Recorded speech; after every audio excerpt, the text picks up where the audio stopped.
बड़े आप बाखबर हैं, कौन गए लंदन? मैं जरा मिस कर गई। नहीं, पहले रूट बताएं। आपको किसने कहा चीज हाइल हो रही है? आप रूट बता रहे हैं इतना लंबा, तवील फ्लाइट लेकर पहले कहाँ मेरा रूट बताएं जी। मैडम, आपकी हुकूमत को तकरीबन 1 माह रह गया है जो आईनी तौर पे, और इतलात ये है कि ब्यूरोक्रेसी ने जो है वो काम स्लो कर दिया है, और अब वुज़रा के आर्डर्स को उस अंदाज में नहीं माना जा रहा जैसे पहले माना जा रहा था, तो इस पे आप क्या रिस्पॉन्ड करेंगे? कौन माना जा रहा था? दोबारा बता रहे, कौन माना जा रहा था? दोबारा बता रहे।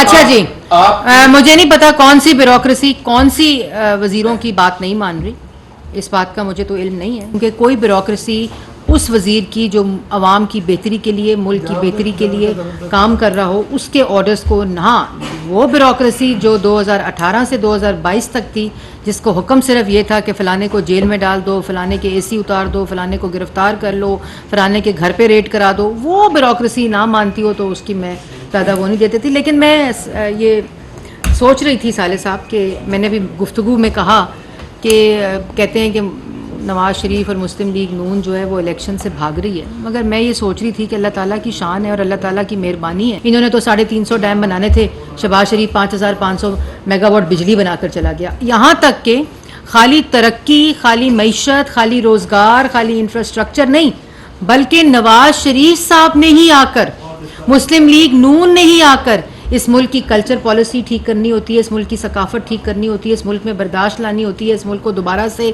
तहजीब के दायरे में लाना होता है। मुल्क के अंदर ये जो फिल्म का एक पूरा इंफ्रास्ट्रक्चर डेवलप हो रहा है, रेडियो पाकिस्तान बेहतर हो रहा है, पाकिस्तान टेलीविज़न बेहतर हो रही है, मुल्क के अंदर एक बर्दाश्त, अदम बर्दाश्त को ख़त्म करके एक बर्दाश्त की जो जहनीत है उसको परवान चढ़ाया जा रहा है। तो ये सारा अल्लाह ताला का निज़ाम है कि किसको आप क्या कहते हैं और अल्लाह ताला उसको किस मनाजिल पर लेकर जाए।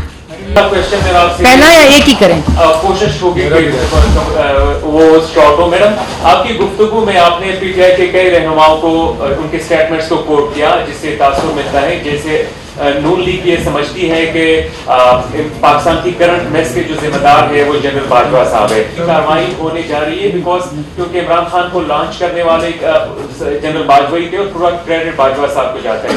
दूसरा क्वेश्चन ये कि मोहम्मद नवाज शरीफ साहब लंदन से दुबई आए, दुबई से वो सऊदीया गए, फिर उन्होंने एक तवील फ्लाइट ली और दोबारा लंदन चले गए। तो मैं ये कौन गए लंदन? बड़े आप बाखबर हैं, कौन गए लंदन? नवाज शरीफ साहब गए? अच्छा, तवील फ्लाइट लेकर पहले कहाँ मेरा रूट बताएं, कहाँ? मैं जरा मिस कर गई। नहीं, पहले रूट बताएं। क्वेश्चन मैं पूछ रहा हूँ आपसे पहले, अगर वो लंदन जा सकते हैं, सपोज अगर he is going to London ना, तो वो क्या वजह है कि या कौन सी चीज है जो उनके पाकिस्तान आने में हाइल हो रही है? मतलब व्हाई एजंट ही कोई चीज हाइल नहीं हो रही। आपको किसने कहा चीज हाइल हो रही है? आप रूट बता रहे हैं इतना लंबा, तो वो पहले वहाँ से वहाँ गए, फिर वहाँ से अंदर आए, फिर वो वापस वहाँ से लंबी फ़्लाइट लेकर वहाँ गए। देखिए, बात मुख्तसर है कि नवाज शरीफ साहब का बेकसूर होना, उन पे झूठे मुकदमे बनाना, नैब के अंदर उनकी सेहत का ख़राब होना, ये हमने नहीं कहा था। ये उनकी सेहत को ख़राब करना और उसके बाद उनकी सेहत को ख़राब करके एक बोर्ड बिठाकर ये डिक्लेयर करना कि उनकी सेहत ख़राब है और उनकी तबीयत ख़राब थी। आपको याद होगा कि नैब की कस्टडी से वो सर्विसेज हॉस्पिटल गए थे और अब वो उसके बाद उन्होंने कहा कि इनका इलाज बाहर होना है। और दूसरी बात यह है कि जितने मुकदमे उन पे झूठे बनाए गए उसकी गवाही तो अब इनके अपने लोग दे रहे हैं। मैं इंतज़ार कर रही हूँ उस दिन का जब ये फ़ॉरेन एजेंट भी इसी किस्म की गुफ्तगू करेगा जो इनके सहूलतकार शहजाद अकबर साहब ने की है कि नवाज़ शरीफ साहब तो अच्छे आदमी थे, मुल्क की तबाही का जिम्मेदार जनरल बाजवा। मैडम आपसे सवाल ले लें, ये कौम जो है क्रिकेट से बड़ी जुड़ी है और बड़ा इख्तराम है। स्पोर्ट्स मिनिस्टर दूसरे दिन ये बयान दे देते हैं टीवी पे आके, पाकिस्तान वर्ल्ड कप के लिए नहीं जा रहा। एक कमेटी बनी है जिसकी आप भी मेंबर हैं, क्या ये जो स्पोर्ट्स मिनिस्टर का बयान है पाकिस्तान जा रहा है, ये फैसला हो चुका है या इस पर मुशावरत होनी है, और आपका इस पर क्या स्टांस है? ये आपने शाकिर अच्छी बात की। इसके ऊपर पीसीपी ने एक ख़त लिखा था शहबाज शरीफ साहब को, वज़ीर आज़म शहबाज शरीफ साहब को, और उसमें उन्होंने पाकिस्तान क्रिकेट टीम का वर्ल्ड कप में इंडिया जाकर खेलने के ऊपर डिसीजन मांगा था।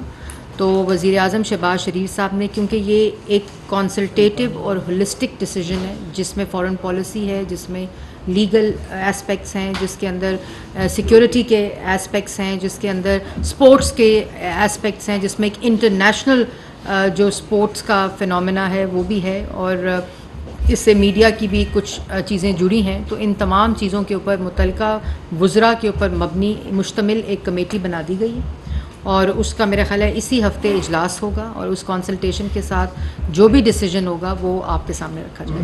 मैडम आखिरी सवाल ऑन ले ले, फिर मैं आपको दे देती हूँ। आप पहले नहीं बोली। जी, आपने अभी बात की और केयर टेकर सेटअप की भी बात आप कर रही हैं, और ये ऐलान हो चुका है कि आप वक्त पर होंगे इंतखाबात। उसके साथ ही एक प्रोपेगेंडा जो है उस वक्त सर उठा रहा है, और हर तरह से ये बाज़ आ रही कि जो बची कुची तरीके इंसाफ है उस पर पाबंदी लगाई जाएगी। अगर वो कहीं इलेक्शन में खड़ा होना चाहेंगे तो उनको खड़ा नहीं होने दिया जाएगा। तो ये बताइए कि देखिए, मैं वाज़िया तौर पर आज आप लोगों के कैमरों के सामने, आप लोगों के ज़रिए, पाकिस्तान के मीडिया के ज़रिए ये बात कहना चाहती हूँ कि अगर पाकिस्तान तहरीक इंसाफ पर पाबंदी लगी, अव्वल तो ऐसा कोई अभी तक मेरे उसमें नहीं आई इन्फॉर्मेशन, लेकिन अगर लगी, किस्म की कदगन लगी, अगर किसी किस्म की कोई इस तरह की बात हुई, तो उसका वाहिद ज़िम्मेदार पाकिस्तान तहरीक इंसाफ का सरबराह होगा। उसके अमाल होंगे, उनकी हरकतें होंगी, और उनके बयान होंगे, और उनकी वो साजिशी अमल होगा जो मुल्क के ख़िलाफ़ जो है वो इस वक्त परवान चढ़ रहा है। फॉरेन एजेंट वफाकी वज़ीर इत्तलात व नशियात मरियम औरंगज़ेब न्यूज़ कॉन्फ्रेंस कर रही थी। अपनी न्यूज़ कॉन्फ्रेंस में उनका कहना है कि फॉरेन एजेंट की जमात का इस वक्त कोई तर्जुमान नहीं, सिर्फ